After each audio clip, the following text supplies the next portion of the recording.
From the streets of South London to the bright lights of the Premier League, Joe Whitworth is no ordinary goalkeeper. A Crystal Palace Academy graduate, he made history as the youngest keeper ever to play in the Premier League for the Eagles. Calm under pressure, fearless between the sticks, and now lighting up League One with Exeter City, where he was crowned Player of the Season in 2025. This is Joe Whitworth, and this is his story.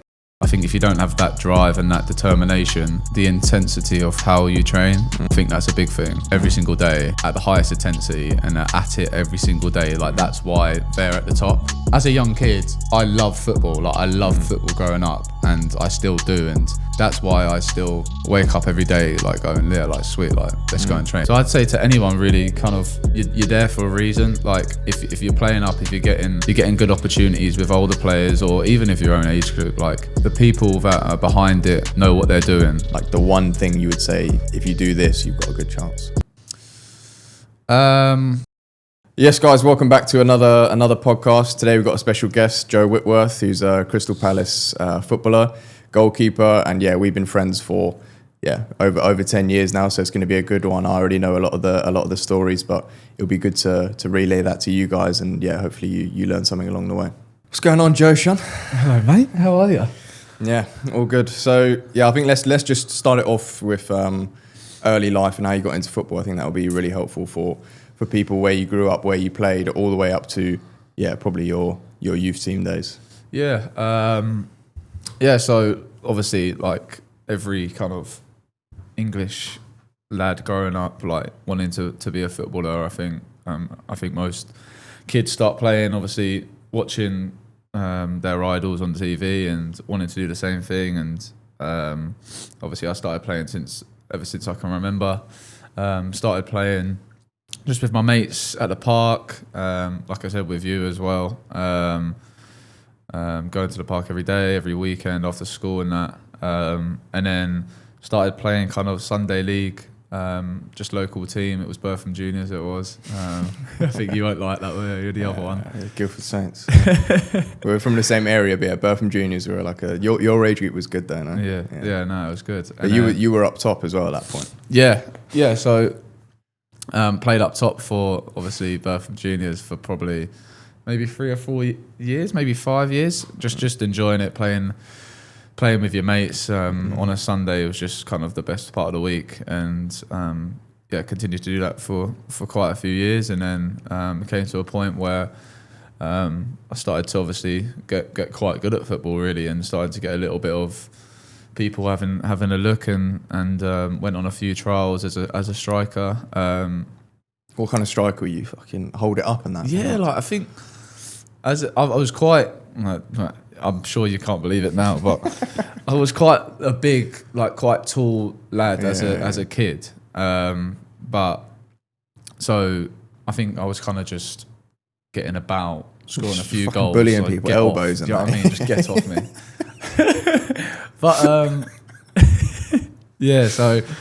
I think I scored quite a few goals as a young kid in the Sunday League, and went on a few trials, like I said, and obviously it didn't work out at the time, but something came along where AFC Wimbledon were doing kind of like an open trial, and I ended up kind of going. My dad wanted me to go, and I obviously I love football, and he was asking me what position I wanted to go as, because you had to put it down on like the email, whatever it was. And out of nowhere, I kind of just decided to go as a goalkeeper. Like I'd played outfield for a long time, and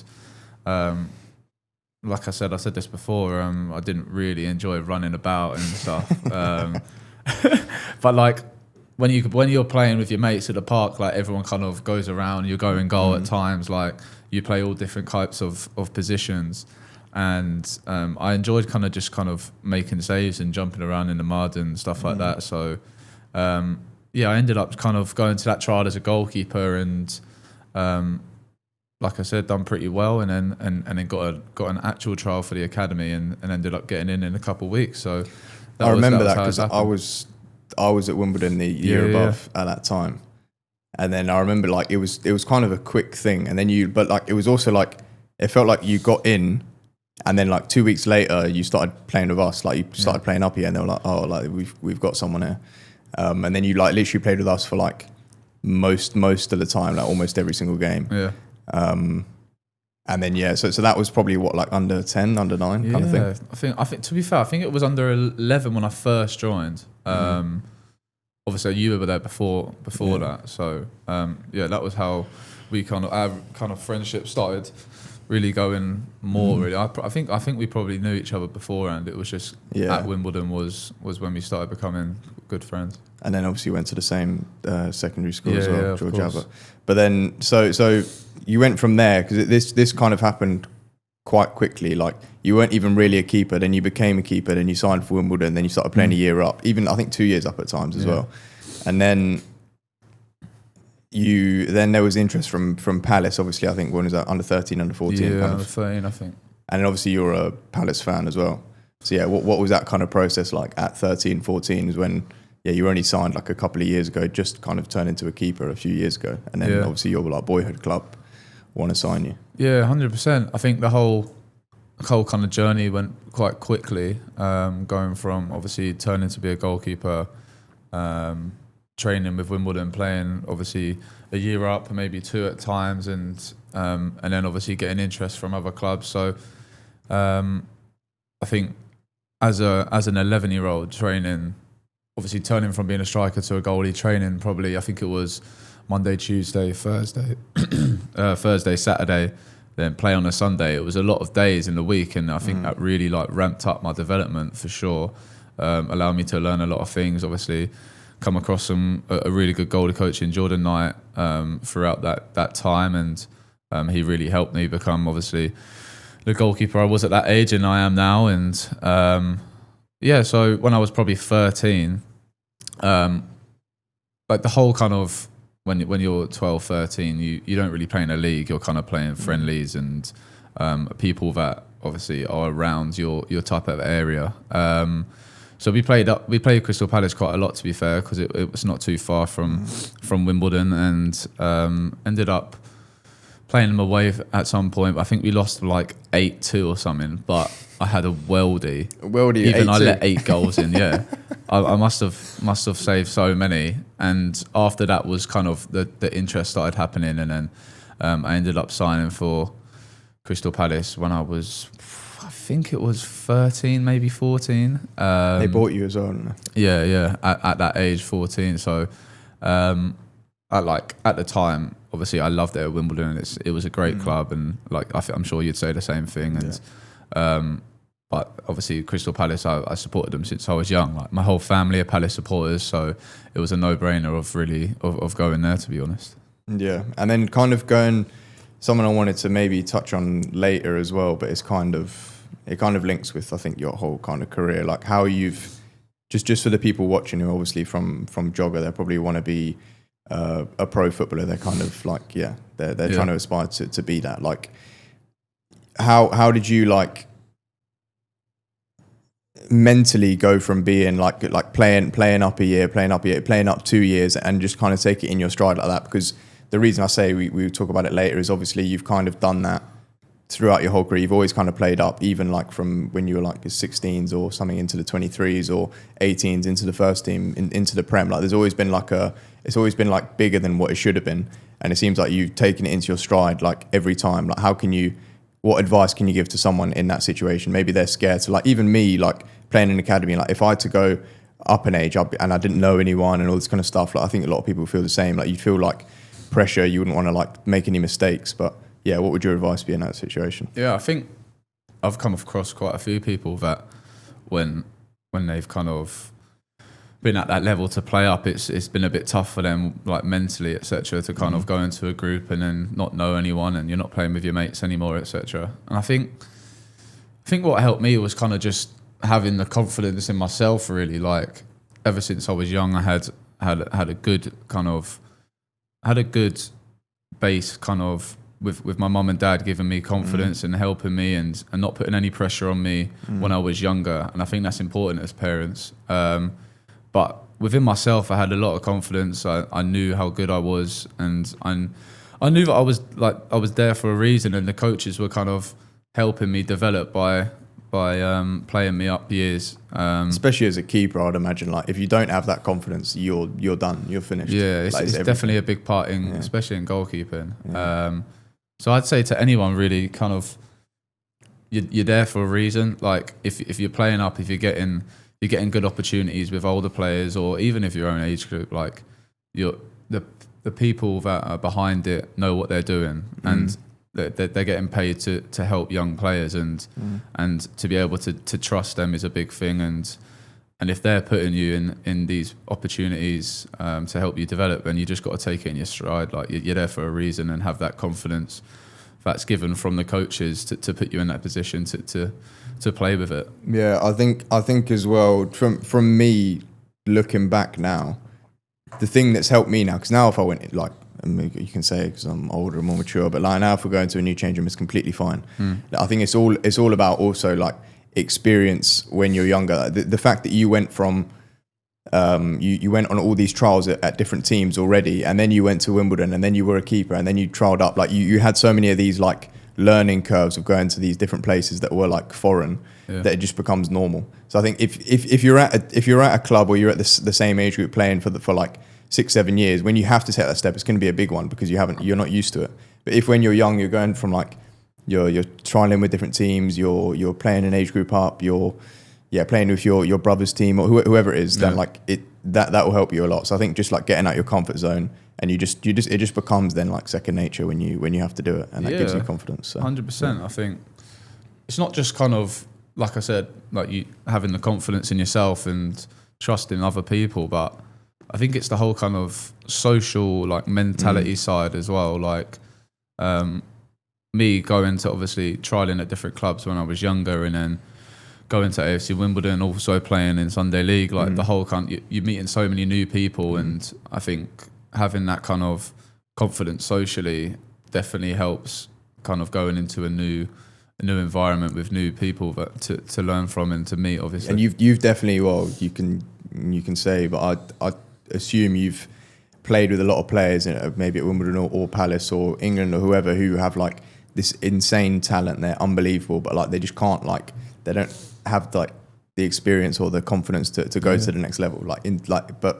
Probably like insane talent. 100%. Like there's been so many players I've played with that have at a young age were like destined for big things and haven't done that because of whatever. Like and definitely part of it is the whole kind of confident social like mentality side. Like in football, the mentality is a massive thing, and I think if you don't have that drive and that determination, but also that kind of confidence in yourself and knowing that you're there for a reason and your ability is good enough, is a massive thing. And I think that I know a lot of players that have obviously had really, really unbelievable talent, but don't have it, and then they haven't like reached the heights that they can. But I've also played with players that haven't been amazing like technically or as a footballer, but their mentality is just unbelievable, and it's taken them to the Premier League. Like it's a big thing, the whole mentality side of football. Yeah, for sure. All right, let's go on to like maybe skipping a few steps, but I think let's go on to the England stuff, like your England youth days, and obviously then going into Palace in the more senior team. So when did you first play for England, and how was that whole process? So England like age group start, I'm pretty sure it was under 15. So I was playing for Palace at the time, and got called up for England my first call up, and then played pretty much the whole season throughout 15s, 16s, 17s, and then I think it was 19s, 20s. And then loved every minute. Like the whole kind of experience of playing for England is incredible. Like I think any if you're playing for your country at any level, like it's an honour to do that, and the experiences that I got on the way has definitely helped me throughout my career, and playing with some ridiculously good players that are my age and have gone on already to play in the Premier League, Champions League. Like who's the best top 3 best players you played with in England? Biggest names, Harvey Elliott I played with. You play with Jude or not? No. No, he was Kobe you're above Mainoo, me. surely. Kobe Mainoo, yeah. Kobe Mainoo. Who else? There was loads in that, like 15, 16. Yeah, there was. Rico Lewis. Yes, Rico Lewis, yeah. Yeah. But that's what I mean. Like, these people are my age and are playing week in, week out in the Premier League. Like, it's ridiculous. And fair play to them. They've done so well. Yeah, even that, like we said again, like that's another fucking huge step up. Like, these guys are like, you might not know it when you're 15, 16. You don't know, obviously, that he's going to play in the Champions League. Rico Lewis is going to be like a joke. Like, 100%. But like, yeah, that step up is huge, and it's like that must like bring you on so much as a player, for sure. Playing with those players in that like environment, and I also think like us who were around you, obviously at school and stuff, like that was like fucking hell. Like a couple of years ago, you were like just like going at Wimbledon, playing all right, and then it was like Palace, then it was England, then it was like Palace 23s, then it was like on the bench for the first team. Like it went very, very quick. So yeah, like how as well, this is something I'm probably interested in as well. Like, how did it, in terms of that whole process, like, because you've kind of come from not no one, but like you were just like a normal kid, and then you've gone like to the heights of kind of football.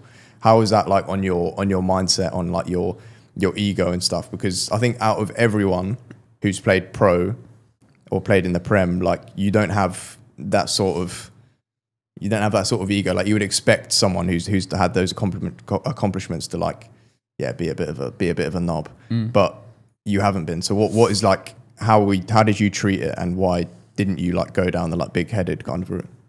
Yeah, I think, like, how can I put this? Like, I think there is a lot of people that at a young age get a lot of money and play in the Premier League and can turn, not like a knob, but like, oh, I've got all this money like really early. Like, I've played this amount of games in the Premier League. Like, oh yeah, I'm amazing. Like, I think for me, like, yeah, I played in the Premier League, but I think my like end goal is more than that. Like I am still young. Like, I'm 21 at the moment, and I played when I was 19, and I played twice, but that's like not the end. Like, I want more than that. Like, I want to play every week, like continuously for my whole career. Like, I think that's the aim that I'm going to, and I think remembering what I want to do and what I want to have done at the end of my career is what helps me kind of go and hang about. Like, yeah, I've played in the Premier League, but I haven't really done anything at the moment.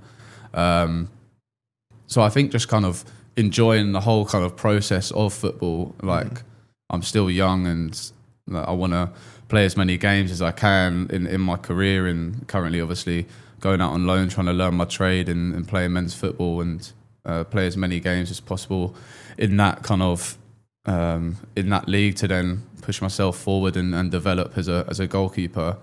So yeah, like, I think at the moment, I'd say I'm quite a humble guy. I don't know what you'd say, but yeah, at times. But the thing is, why I say that is like, there's weird like that. This wouldn't happen with like other people. Like, for example, when I was playing youth team at Met Police, like non-league, I remember there was a session, like, I think we needed a keeper or something. And then I don't know what I just brought it up to you. I didn't think you would fucking come. And then you just ended up coming for the fucking session on a Thursday night after training in the Thursday morning. Yeah. And everyone at the training was like, "What the fuck is going on here?" Like, he's playing for England last week. Now he's just doing a session for banter. Like, it's just like, I think more players like need to have that and not be so like, stuck up kind of thing. I think most players aren't, but like, I think you can get caught up in it very easily. Like, a very young age, everyone wants to be you. You've probably got a lot of money, new contract, like 100%. If you just stay. But I think it's also probably to do with like your parents as well, that if you did that, they wouldn't have it. Nah, and you know my mum and dad, like, they wouldn't like that, the whole kind of like the way that's helped me massively is definitely my mum and dad, and like my support network of my family, and the way they keep me kind of feet on the ground, like looking at the end goal and stuff, and their support has been unbelievable throughout my whole career, and obviously I wouldn't be here without them.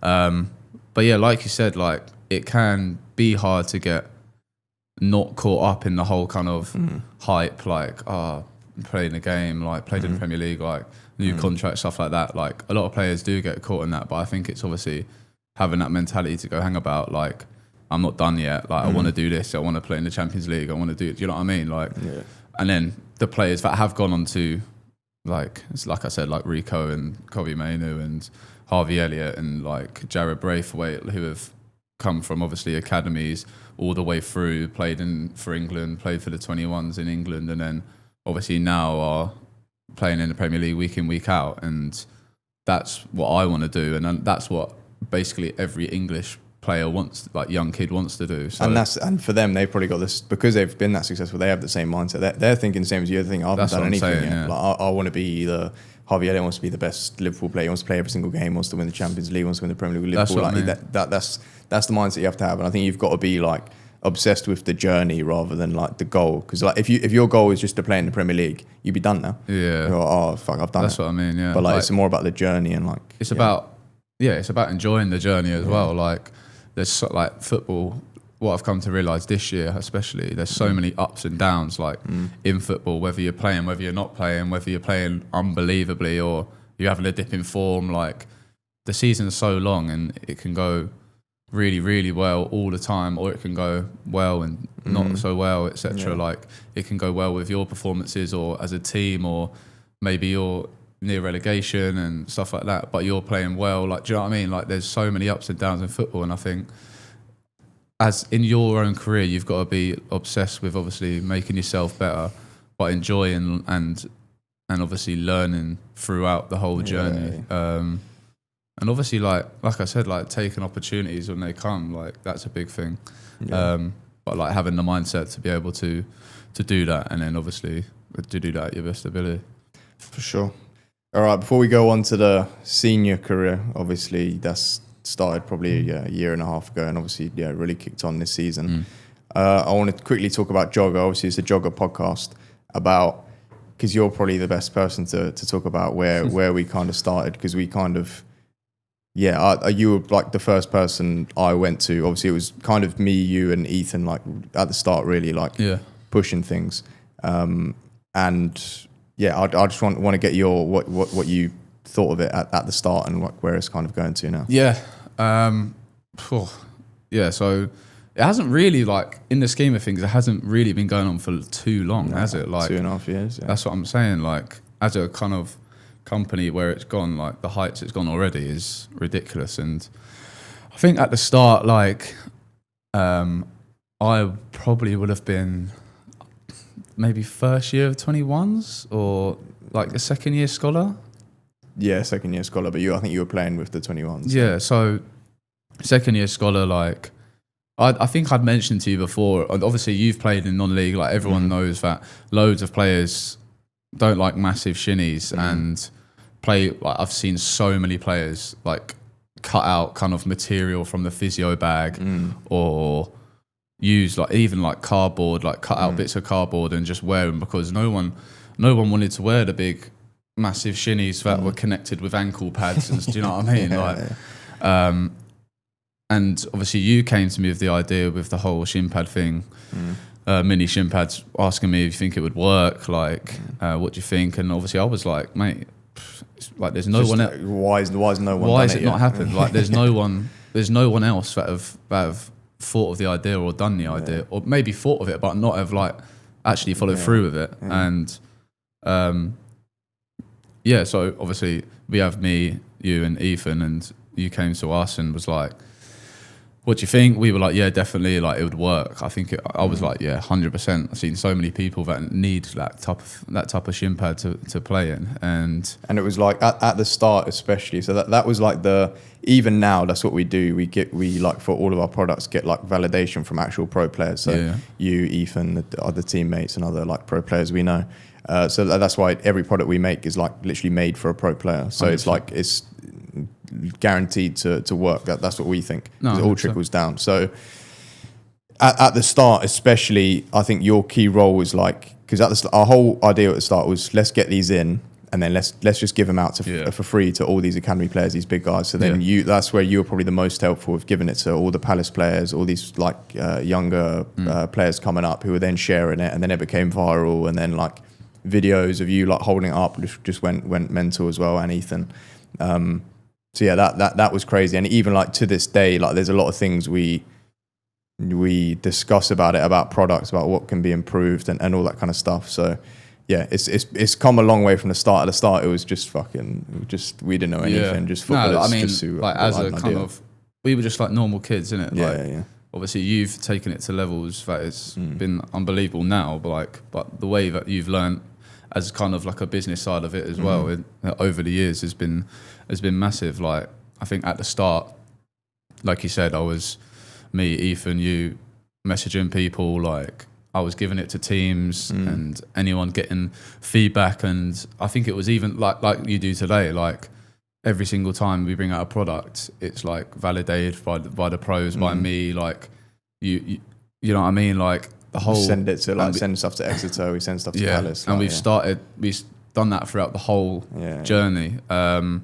I think that's obviously a big thing. I think because I think there's no one else in the market that can do that, but does that as well, like actually bases the product on the people that are going to be wearing them. Which is good. And I want to talk to you about the viral, like the inbuilt ones now quickly as well, because I think you wear them now as well. So how in terms of, because that was the one we kind of thought of, like this is like what a footballer wants after the mini shin pads went mental, obviously, and we're like, what can we do now? We want to make an inbuilt one that doesn't move, that's soft, that's comfortable. So yeah, what do you think about those ones now? They've fucking blown up. I've worn them the whole season. I think they're brilliant, mate. Like I think before we started doing it, like I used to wear just like normal shin pads, but then the shin pads would come with a sleeve. Yeah. I think loads of people would wear that. Like I used to wear the sleeve and then put my shin pads in. And then obviously after the mini shin pads, we had to make another thing that can like push the business forward. And obviously, like we said, made the inbuilt kind of sleeve, and like there wouldn't be a shin pad that I'd wear other than that. Like it's just it's literally like heaven. Like you don't feel it doesn't move. It protects you like way better. 100%. Like it actually protects your shin because it stays on your shin. Like it's a really good product. Even with problems with like moving the shin pads, like in game, like they don't move, they stay there, their protection. The shin pad won't move in different ways, so it's always like on your shin. And you don't even need tape for your socks because the whole kind of shin pad just stays where it is, and you can just put the sock over the top. Which is why we do the research and stuff with pro players, because that's what we found. Like every pro player is using so much tape every single game. Sometimes there's not enough tape in the fucking physio bag, then they're stressing, like all this stuff. Like there's the shin pads like digging into your leg, they end up on the back of your leg, you have to get another sleeve for it, they're uncomfortable, they're not soft, and like it's we literally found everything that people didn't like, and then made something that people did like, and then shock, it was the best selling shin pad of the year. Takes every kind of problem with shin pads in game away. Like like you said, then moving, using loads of tape, like they might move around the back, and you in game, like you have to move it, and then you have to put tape on because all the tape's falling off. Do you know what I mean? Like the whole kind of, again, it's like, why is that even like, this is what I think, like how didn't someone just like think of this shit? Like how is someone not like upgraded the shin pads? Like the boots are like the highest tech ever, like this is the new Nike boot, but then shin pads are just like a piece of plastic you just whack on your leg. Like loads of, I feel like the whole kind of shin pad thing is underestimated big time.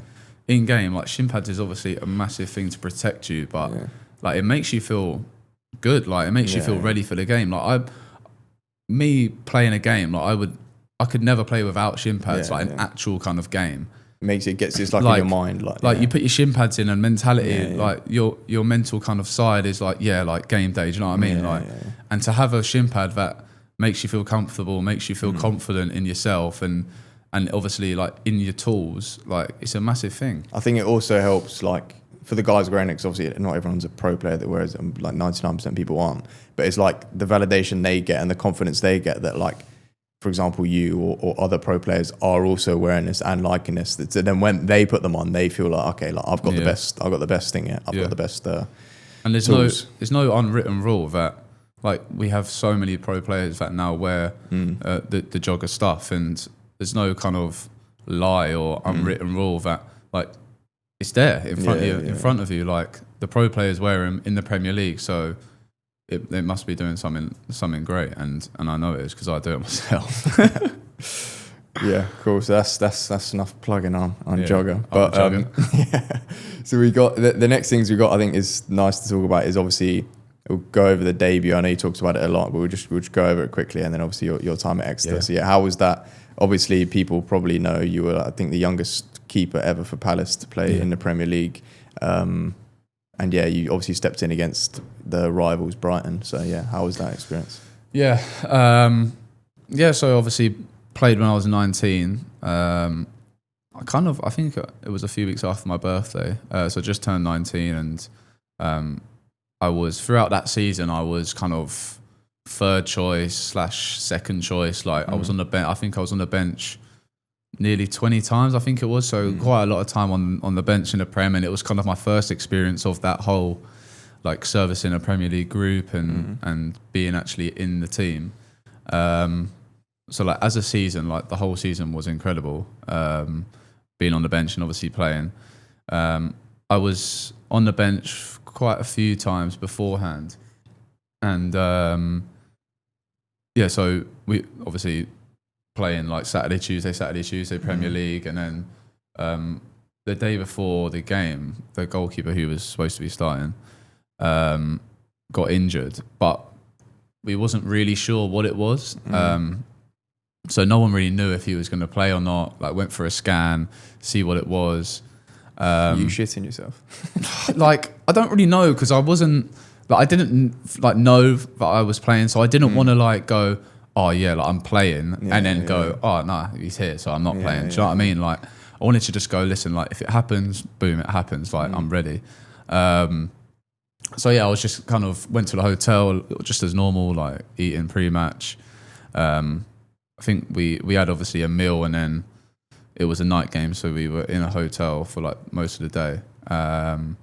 After the meal, I got pulled by the manager and the goalie coach, Dean Kiley, and they just said, like, listen, you're going to start, and like we're so happy for you. Like, the work that you've put in this year has been really good, and we've got full confidence that you'll go out there and play really well, and hopefully we can win the game. So that was the whole kind of thoughts, and the manager was just like brilliant with me. Had no doubt at all. He was just like, listen, I've got full confidence in you. Like, don't worry about anything at all. Like, you're going to go out there and play really well. Like, so then the whole, like, this was probably 4 o'clock. Game was obviously 8. So I was like, oh my days, like, let's have it. Like, I was nervous, but like it was so close to the game, so I didn't really have time to kind of process it. I was just like, listen, mum and dad, like I'm playing, like get yourself here. Obviously I had to sort out tickets and stuff, and they came to the game, which was great. So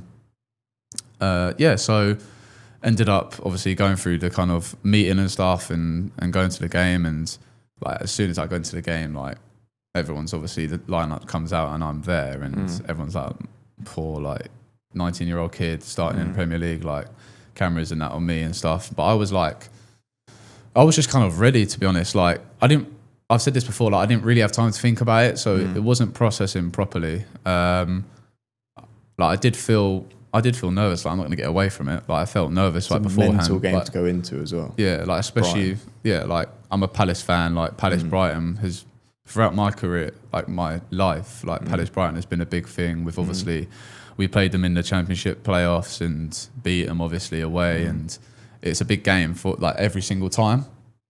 So that being my debut, it was kind of just like, I felt like it was a bit kind of written in the stars, really. Like obviously me being a fan.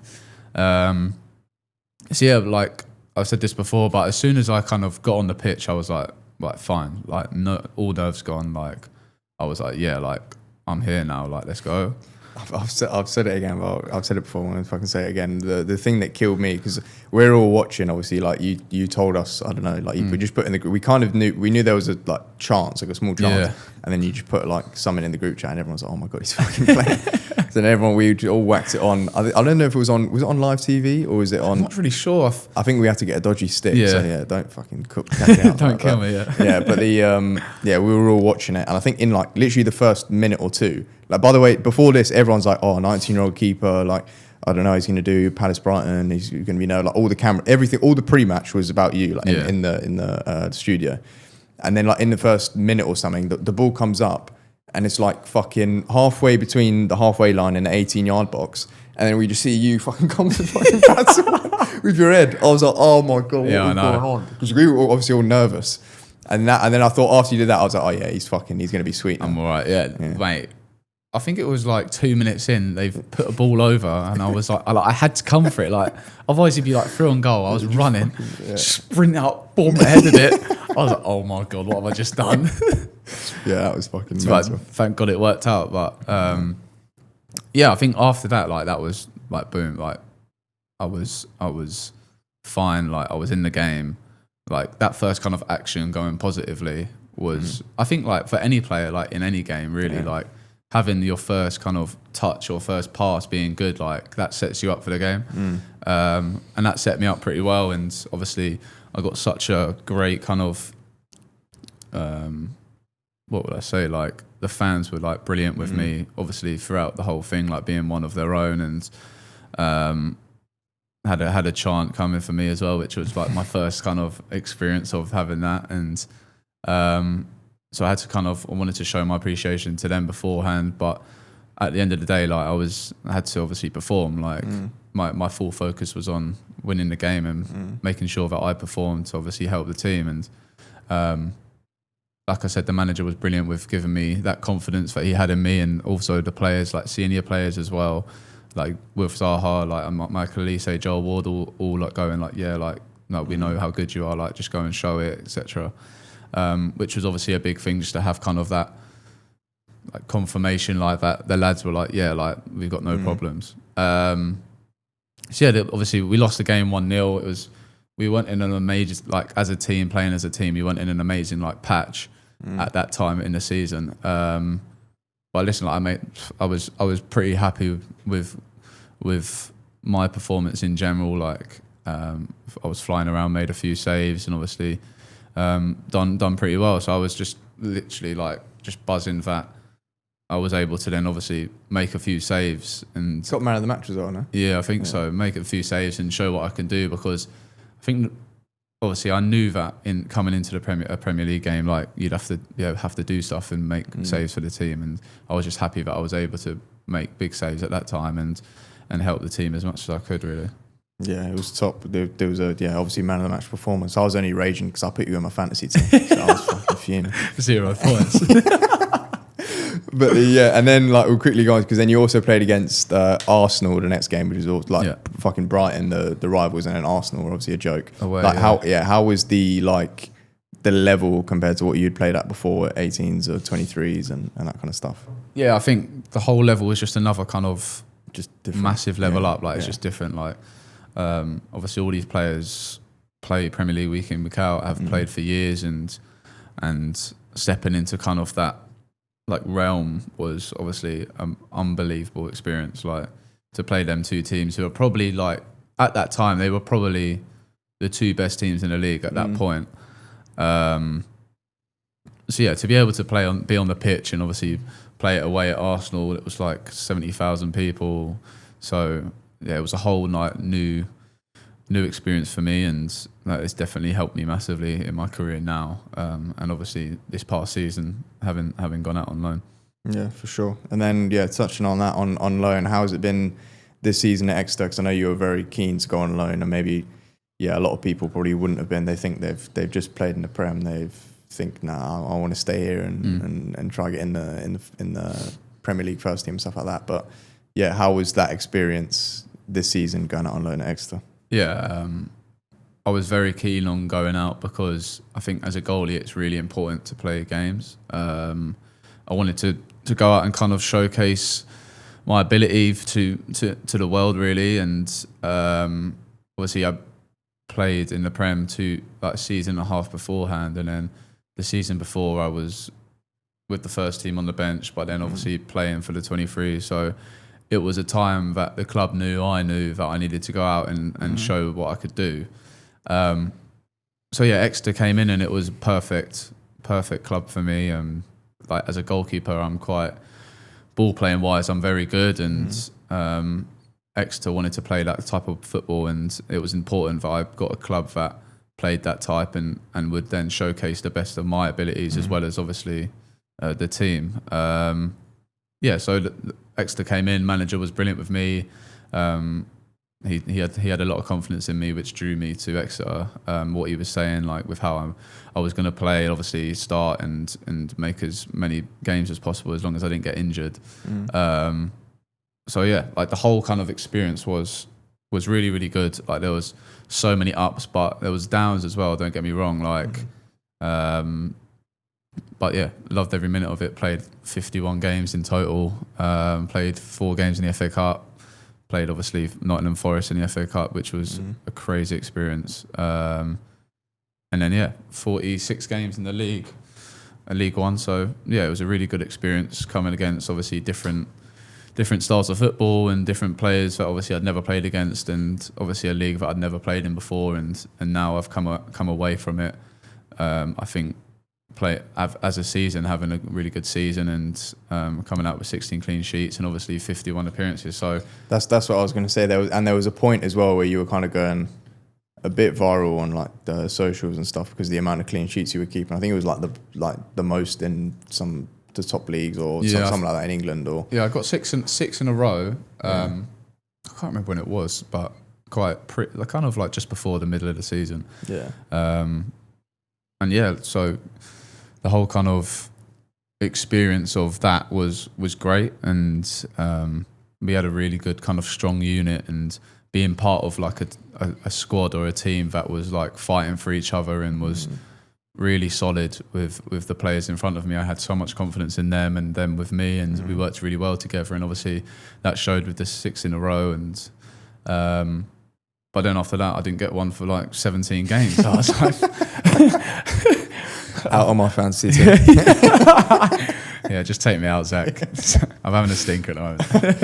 But then, so the thing we probably didn't touch on as well is obviously you are like a smaller keeper as well. Yeah. So like that was something that I think maybe like we all knew obviously that wherever you went you were gonna like rip it up. But then like the teams coming in on loan, like they essentially like because they might not know like about your mentality and stuff like that, they might be a bit scared. But is he big enough? We might just get this monster from League Two and put him in.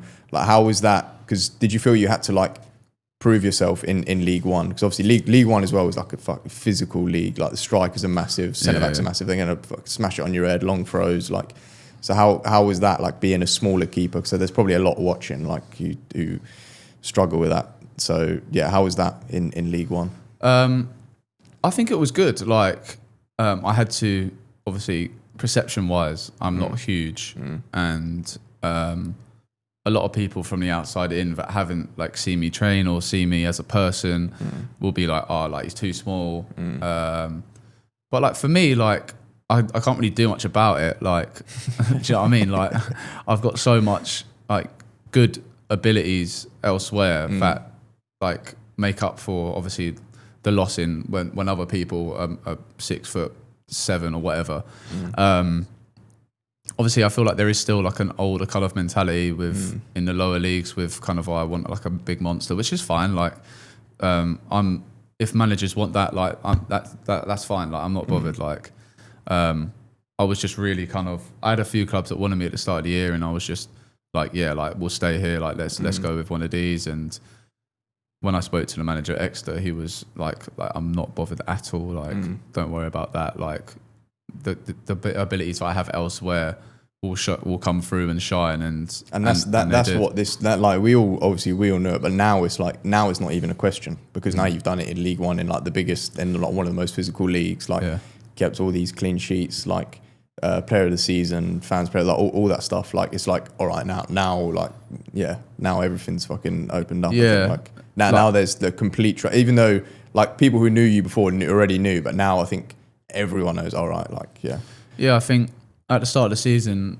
there was definitely a few people saying about my height, but I needed to kind of, like with Crystal Palace saying the same thing, I needed to kind of go out and showcase what I've got. And obviously beforehand it was all kind of hypothetical, like, oh yeah, people saying, oh yeah, he's a really good goalie, like obviously he played in the Prem, played this amount of games for the 23s year before, but now like I've actually got like a block of physical work that I've showed in obviously League One, which is a very good league, like don't get me wrong, like really tough league. And so I think now there's kind of a thing that I can show to people and people can look at where I'm going, like like I've done really well in League One, and I've showed that that the kind of height situation perception, let's say, is not really a problem. But it's also like I remember you saying this before, like people say height, but then they don't say, like, especially with how the game's going now, they don't see like this monster and say like, oh, but he can't play with his fucking feet. Yeah. Like, but I think it's going way more towards like the people want a ball playing keeper, because it's like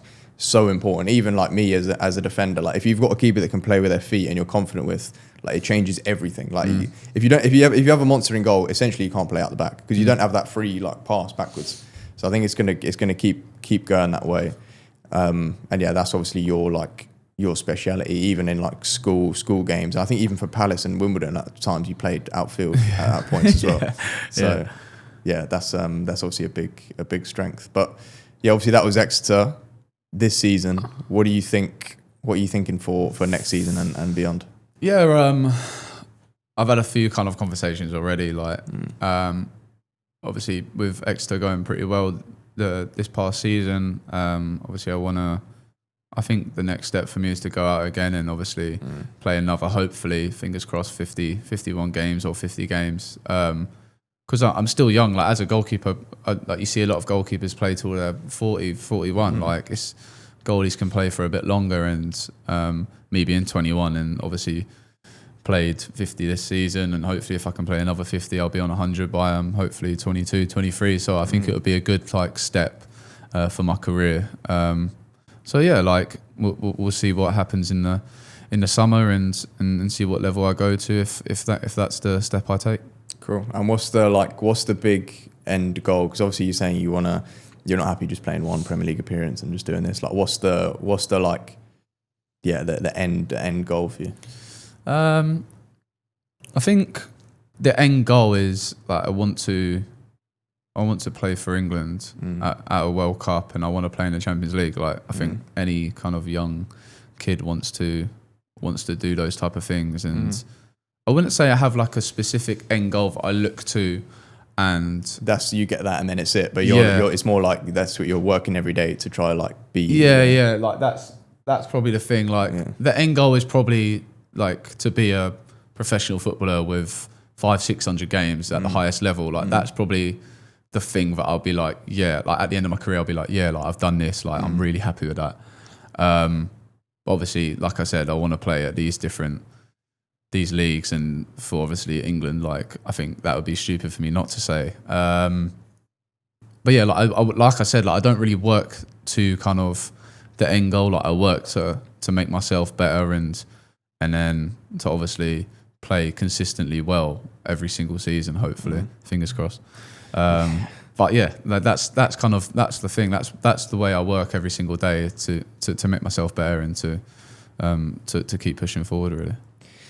Cool. And then I think lastly, if you could just give, because I assume a lot of people watching are football fanatics. They want to go to the next level. Just like one key piece of advice for a kid kind of coming through, maybe I don't know, between 10 and 20. Who wants to like strive, go to the next level, like the one thing you would say, if you do this, you've got a good chance? I say there's a few things. I think my main thing that I'd like try and stick to is like the intensity of how you train. I think that's a big thing. Like you can eat, like people can go to training and just kind of play and then like just go through the motions a little bit. But I think the players that go out, train every single day at the highest intensity and are at it every single day, like that's why they're at the top. So I think that's a big thing, like the intent, how like high of an intensity can you train individually every single day? Like even if like your pal's not at it, like why are you not at it? Do you know what I mean? Like those are the things that you can control. And do the things that you can control like really, really well, and make sure you're staying disciplined, I'd say. But like you can say all them stuff, but if you don't enjoy it, like if you don't enjoy the process, if you don't enjoy doing the training, doing the sleep, doing the food, doing the gym, like it's not gonna like. You're not going to do it, and you're not going to do it long term. You might do it for a year. You might do it for 2. That's what I'm saying. Like, it's not going to be 20 years of a career like in the top 4 leagues in England or in the Serie A, or do you know what I mean? Like, so like I'd say as a young kid, I love football. Like I loved football growing up, and I still do, and that's why I still wake up every day like going, yeah, like sweet, like let's go and train. Like I'm happy, like let's go to gym. Do you know what I mean? Like. So yeah, enjoy the process, enjoy playing football, the intensity you work at, and the discipline as well. So I'd say those 4 things. Yeah, for sure. Nice words of wisdom. Thank you, sir. Cheers, son. Top man. Thank you.